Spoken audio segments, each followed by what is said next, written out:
For the other portal, turn off your anchor.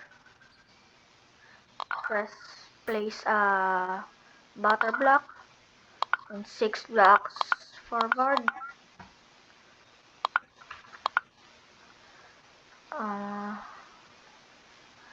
Press a jet engine.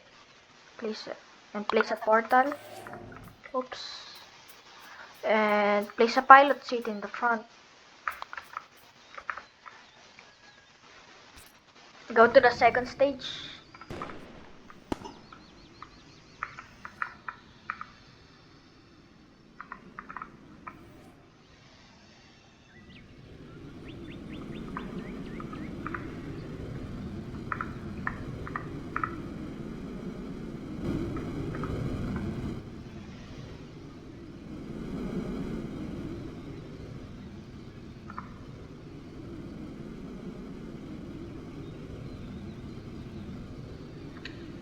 Anchor your portal.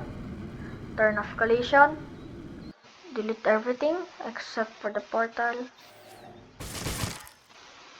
And reset. And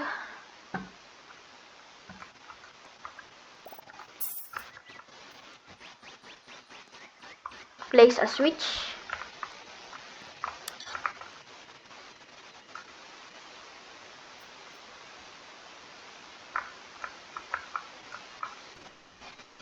Make sure to turn on your isolation mode, or people